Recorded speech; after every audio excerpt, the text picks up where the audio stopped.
పరిపాలన మీద కావచ్చు ఒక శత్రుత్వం పెంచుకున్న ధోరణి.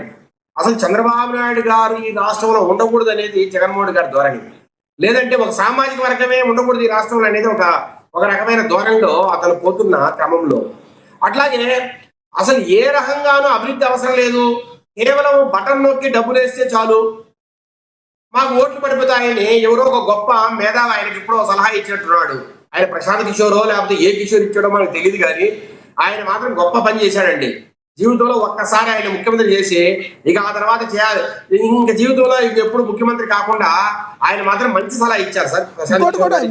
చెప్పారు సార్ లోకేష్ గారు, ఇచ్చాడా ఎవరో ఒకరైతే ఇచ్చారు సార్, అది గొప్ప ఆలోచన సార్. లోకేష్ గారు ఇంకోటి కూడా చెప్పారు, శేఖర్ రెడ్డి గారు స్థానం లేదని చెప్పడానికి అది కరెక్ట్ గా ఉపయోగపడింది.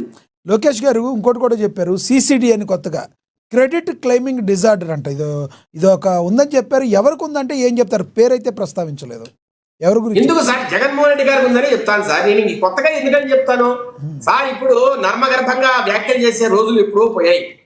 1980s 90s లో అప్పుడెప్పుడో పోయాయి సార్.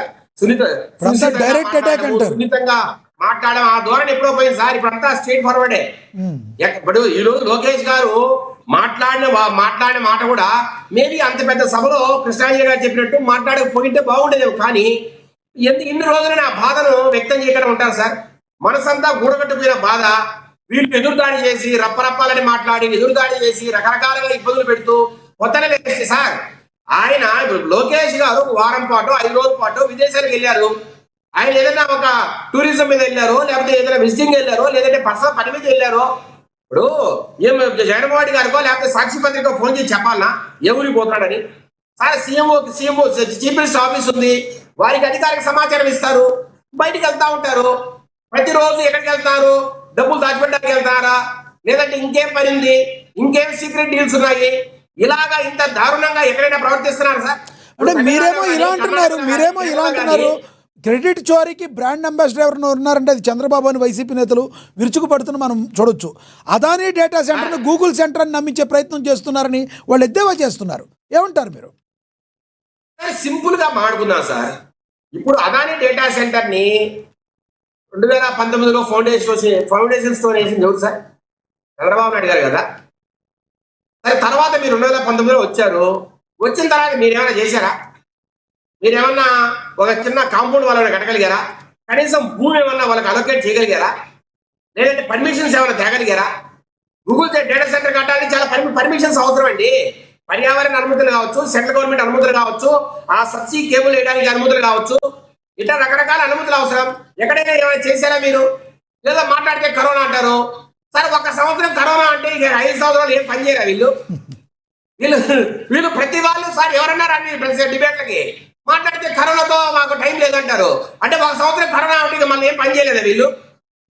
వేరే ఇప్పుడు 7 లక్షల కోట్ల అప్పులు తెచ్చి 2,50,000 కోట్ల జనాలకు మంచి మిగతా 4,50,000 కోట్లు కొట్టేయలేదా? ఎక్కడన్నా లెక్కలున్నాయా? ఇప్పుడు కృష్ణాంజలిగా మా మాట చెప్పారు, మీరు సరిగా యూజర్ సర్టిఫికెట్లు సరిగా ఇవ్వకనే సెంట్రల్ గవర్నమెంట్ కి ఈరోజు డబ్బులు ఆపేశారు వాళ్ళు. సరే, జలజీవన్ మిషన్ ఎందుకు ఆగిపోయింది సార్? రకరకాల ఫ్లాగ్షిప్ ప్రోగ్రామ్స్ ఏవైతే ఉన్నాయో సెంట్రల్ గవర్నమెంట్ నుంచి అవన్నీ ఆపేశారు. కారణం ఏంటంటే మీరు ఆ డబ్బులు దేనికైతే ఉపయోగించకుండా పొద్దున్న చేస్తే మీరు సంక్షేమ పథకాలని చెప్పి సార్, సంక్షేమ పథకాలన్నా సక్రమంగా ఇచ్చారా సార్? తెచ్చారు మీరు. సరే ఒకటి శేఖర్ రెడ్డి గారు వాళ్ళు సంక్షేమ ఒక్క మాట శేఖర్ రెడ్డి గారు వాళ్ళు సంక్షేమ ఫలాలు ఇచ్చారో లేదో ప్రజలకు తెలుసు. వాళ్ళు ఒకటి ఇచ్చారు, మీరేవైతే సూపర్ 6 హామీల్లో భాగంగా మీరు ఇచ్చారో రాష్ట్ర ప్రభుత్వం నుంచి రెవెన్యూ జనరేట్ చేసి మీరు ఇచ్చిన హామీలను నెరవేరుస్తారా? అసలు కేంద్ర ప్రభుత్వం ఇచ్చిన ఏదైతే వస్తున్న అమౌంట్ ఏదైనా ఉందో దానికి సంబంధించి దానికే ఖర్చు పెడుతున్నారా? మీరేం చేయబోతున్నారు? మీరు సూపర్ 6ని ఎప్పుడు అమలు చేయబోతున్నారు? అంటే ఎలక్షన్ లాస్ట్ వరకు తీసుకెళ్తారా సార్? ఒకటి, ఇప్పుడు ఈ రోజు ఏదైతే వాస్తవికతగా ఏదైతే ఉందో వాస్తవికతగా ఆధారం దాని పక్కకు పోకుండా ప్రతిదీ ప్రజలకు చెబుతూ మనం ఎంత అప్పులు చేస్తున్నాం, సెంట్రల్ గవర్నమెంట్ ఏమేమి మనకు హెల్ప్ చేస్తుంది, మన రాష్ట్ర ప్రభుత్వం ఆదాయం ఎంత, ఇవన్నీ కూడా మొదటి నుంచి కూడా సార్. అసలు సూపర్ 6 హామీలు అమలు చేయకముందే చంద్రబాబు నాయుడు గారు చాలా మీటింగ్లో చెప్పారు, మన పరిస్థితి బాగలేదు, ఇబ్బందుల్లో ఉన్నాం, అయినా అమలు చేస్తాం. కానీ పరిస్థితులు అయితే శ్రీలంకతో పాటు ఈక్వల్ గా ఉన్నాయి. సార్ ఈ రోజు ఏదైతే మన మన డెట్ టు ఒక్క మాట చెప్పండి శేఖర్ రెడ్డి గారు. ఇక్కడ మిమ్మల్ని ఒక క్వశ్చన్ అడగకుండా ఉండలేను. శేఖర్ రెడ్డి గారు ఒక్క క్వశ్చన్ మిమ్మల్ని అడగకుండా ఉండలేను. 17 సంవత్సరాల పాటు చంద్రబాబు, ఇప్పుడంటే 2 ఏళ్ళు తీసేయండి, 15 సంవత్సరాల పాటు ముఖ్యమంత్రి అండి. ఆంధ్రప్రదేశ్ విడిపోయిన తర్వాత మొదటి ముఖ్యమంత్రి ఆయనండి. విడిపోయిన తర్వాత రాష్ట్రం యొక్క పరిస్థితులు ఎప్పటికప్పుడు అంచనా వేయడంలో చంద్రబాబు గారు విఫలమయ్యారా? మరి ఎంత జగన్మోహన్ రెడ్డి గారు అప్పు తెస్తున్నారు అప్పుడు తెలవదా? మీరు కేవలం కూడా మీ యొక్క అధికారంలో రావడానికి అలవు కాని హామీలు మీ కూటమి ప్రభుత్వం ఇచ్చిందా లేదా?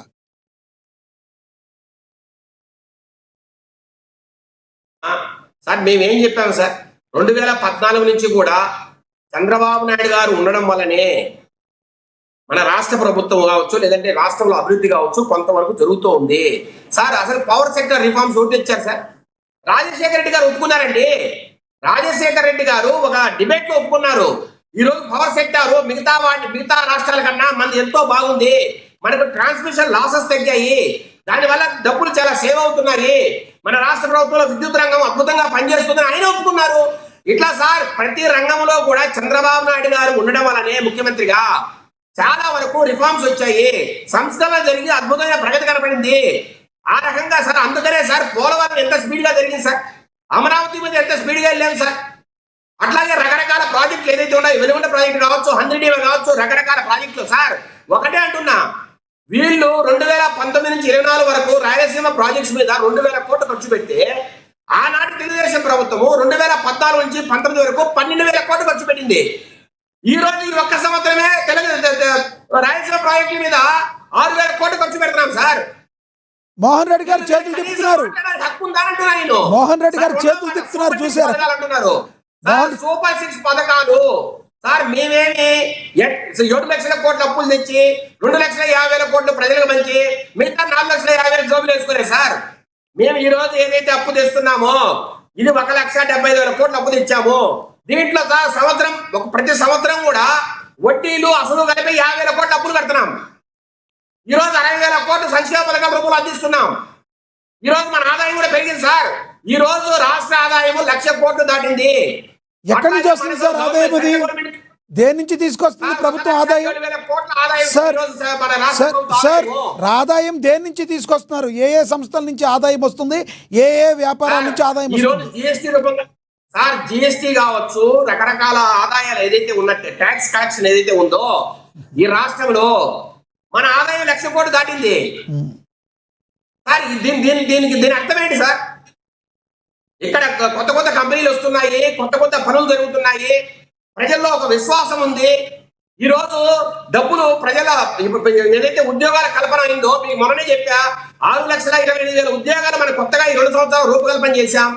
ఈ రకంగా సార్ ఎప్పుడైతే ఉద్యోగాలు ఒక పక్క, రెండోది పెట్టుబడులు ఒక పక్క వస్తాయో డెఫినెట్ గా మనకి డబ్బులు మార్కెట్లోకి వచ్చినప్పుడు ఆ డబ్బులు మార్కెట్లోకి వచ్చి రావడం ద్వారా మన రాష్ట్ర ప్రభుత్వ ఆదాయం కూడా పెరుగుతుంది. ఆ రకంగా ఆదాయం పెరగడం వల్ల ఈ రోజు మనకు 1,00,000 కోట్ల ఆదాయం దాటింది సార్. రైట్. అలాగే సెంట్రల్ గవర్నమెంట్ కూడా మనకు ఆదాయం పెరిగింది. మీరేం చెప్తారు? ఇక అభివృద్ధి పదంలో మరిన్ని కంపెనీలు అభివృద్ధి పదంలో ఆంధ్రప్రదేశ్కి రానున్నాయి అంటున్నారు, రాబోతున్నాయి అంటారా మీరు? డెఫినెట్ గా ఈ రోజు గూగుల్ డేటా సెంటర్ 1,30,000 నుంచి 40,000 కోట్లు సార్. ఈ రోజు వాళ్ళు కట్టే సోలార్ విండ్ పవర్ ప్రాజెక్ట్సే 20,000 కోట్లతో కడుతున్నారు సార్. వీరేదో ఒక గోడౌన్ అంటారు సార్, ఒక గోడౌన్కి 1,30,000 కోట్లు అవసరం సార్. అసలు ఎలా మాట్లాడతారు సార్? వైసీపీ నాయకులకు ఎట్లా మాట్లాడతారు సార్? అంటే మరి 5వ తరగతి 6వ తరగతి చదివినట్టు మాట్లాడితే మనం ఏం మాట్లాడతాం సార్? రైట్. అడివండి వీళ్ళు సార్, వీళ్ళు మాట్లాడడం కాదు, వీళ్ళు అనలిస్టులు మాట్లాడతారు. అదేంటంటే ఒక గోడౌన్ బయట ఒక తాళం వేసి బయట ఒక గుర్తా ఉంటే చాలు, ఒక వాచ్మెన్ ఉంటే చాలని మాట్లాడతారు వీళ్ళు. ఆ రకంగా మాట్లాడితే ఎవడే మాట్లాడగలరు సార్? సార్ నేను అంటున్నా సార్, గూగుల్ డేటా సెంటర్ 1,30,000 కోట్లతో 40,000 కోట్లతో కడితే ఎంత పెద్దది ఉండాలి సార్? అది ఒక $15 బిలియన్ ఈ రోజు మన రాష్ట్రంలో పెట్టుబడి పెడుతూ ఉంటే దాన్ని ఒక ఏదో సినిమా హాల్ కట్టేట్టో లేదా కళ్యాణ మండపం కట్టేట్టో వీళ్ళు మాట్లాడితే ఏమన్నా సార్ వీళ్ళని? ఈ రకంగా మాట్లాడడం అనేది మంచి పద్ధతి కాదు. వీళ్ళు ఏదైనా ఎక్కడైనా ఎవరితోనే మాట్లాడితేనో ఏదైనా ఒక చిన్న పెట్టుబడి తెస్తేనో వీళ్ళు ఎంత గొప్పలు చెప్పుకుంటారు సార్. అసలు ఆశలు అయితే మీరు బలంగా చెప్తారా వచ్చే యువత అంతా కూడా ఇప్పుడు యువత అంతా కూడా తెలంగాణకో బెంగళూరుకో ఉద్యోగాలు ప్రతి సంవత్సరము జనాలకు అందుబాటులోకి వస్తాయి. అదే సార్ తెలంగాణకో బెంగళూరుకో వలసలు వెళ్ళిపోవటం ఆగిపోద్దని మీరు భావిస్తున్నారా? నిజంగా చెప్పడం వరకే సరిపోతుందా? యువత అందరూ కూడా ఆంధ్రప్రదేశ్లోని యువత అక్కడే ఉద్యోగాలు పొందుతారా వచ్చే 2 ఏళ్లలో? మీ ప్రభుత్వం చేయబోతుందా దాని గురించి? నేను అదే అంటున్నా సార్. ఒక పక్క 20,000 కోట్లతో solar and wind energy plants కొన్ని పెట్టుకున్నారు. అట్లాగే సార్ వాళ్ళకు వాటర్ కన్జంప్షన్ చాలా ఎక్కువ ఉంటుంది, నీళ్లు కూడా ఎక్కువ కావాలి. దానికి సంబంధించి డీసాలినేషన్ ప్లాంట్స్ కూడా, అంటే ఉప్పు నీటిని మంచినీటిగా మార్చి సార్ అక్కడి నుంచి ఆ నీటిని వాడుకోవడానికి కూడా వాటర్ కూలింగ్ ఏదైతే సిస్టమ్స్ అవసరమో ఆ వాటర్ కూలింగ్ కావాల్సిన నీరుని కూడా డీసాలినేషన్ ప్లాంట్స్ ద్వారా వాడుకోవడానికి ప్రయత్నం చేస్తున్నారు. అట్లాగే ఈ మున్సిపల్ వేస్ట్ వాటర్ ఏదైతే ఉందో ఆ వేస్ట్ వాటర్ కూడా రిఫైన్ చేసి కూడా వాళ్ళు ఆ నీళ్ళను వాడడానికి కూడా ప్రయత్నం చేస్తున్నారు. ఇవన్నీ సార్ కొత్తగా వచ్చే ప్లాంట్స్ అండి. దానికి సంబంధించిన జాబ్స్ క్రియేట్ అవుతాయి సార్. ప్రతి వాటికి 1000, 500, 2000 జాబ్స్ క్రియేట్ అవుతాయి. అట్లాగే సార్ గూగుల్ డేటా సెంటర్ లో సార్ అది Google cloud AI data centre. అంటే డేటా సెంటర్ అంటే కేవలం ఒక డేటా స్టోరేజ్ మాత్రమే కదా సార్. అక్కడ క్లౌడ్ కంప్యూటింగ్ కావచ్చు, అట్లాగే ఏఐ సంబంధించిన ఆపరేషన్ కావచ్చు, అన్ని అక్కడే ఉంటాయి. నేనేమంటున్నానంటే సార్ 25,000 మంది సాఫ్ట్వేర్ సంబంధించి లేదా ఏఐకి సంబంధించిన ఇంజనీర్లు ఒక రోజు కూర్చొని అక్కడ పనిచేయడానికి సంబంధించిన ఫెసిలిటీస్ వారు కట్టబోతున్నారు. 25,000 స్కిల్డ్ ప్రొఫెషనల్స్ అక్కడ పనిచేయబోతున్నారు. 1,80,000 మందికి ఉద్యోగాలు వస్తున్నాయి, స్కిల్డ్ కావచ్చు, నాన్ స్కిల్డ్ కావచ్చు. అట్లాగే సార్ ఒక డేటా సెంటర్ గా సార్ ఈ రోజు మన గూగుల్ డేటా సెంటర్ 1 గిగాబైటే, కానీ సార్ 5 గిగాబ్యాట్ కి సంబంధించిన రకరకాల ప్రపోజల్స్ మెటావాట్ కావచ్చు, తర్వాత టీసీఎస్ కావచ్చు, అట్లాగే రకరకాల కంపెనీలు ఈ రోజు ప్రపోజల్స్ ఆల్రెడీ రాష్ట్ర ప్రభుత్వానికి ఇచ్చాయి. 5 గిగాబ్యాట్ కి సంబంధించిన డేటా సెంటర్స్ మన ఆంధ్రప్రదేశ్ లో అది విశాఖపట్నం చుట్టూనే రాబోతున్నాయి సార్. ఇవన్నీ ఒకసారి వస్తే అక్కడ హాస్పిటల్స్ కావచ్చు, హోటల్స్ కావచ్చు, తర్వాత అక్కడ ఎంప్లాయీస్ ఉండడానికి రెసిడెన్షియల్ కాంప్లెక్స్ కావచ్చు సార్. అట్లాగే రకరకాలుగా అన్ని రంగాలలోనూ అభివృద్ధి జరుగుతుంది. ఓకే విజయశేఖర్ రెడ్డి గారు, మళ్ళీ మాట్లాడతాం మీతో. మళ్ళీ మాట్లాడతాం మీతో. మనతోటి కృష్ణవేణి గారు జాయిన్ అయ్యారు, జనసేన నేత, ఆవిడతో మాట్లాడదాం. కృష్ణవేణి గారు నమస్తే అండి. నమస్తే అండి లక్ష్మీనాథ్ గారు, మీకు అలాగే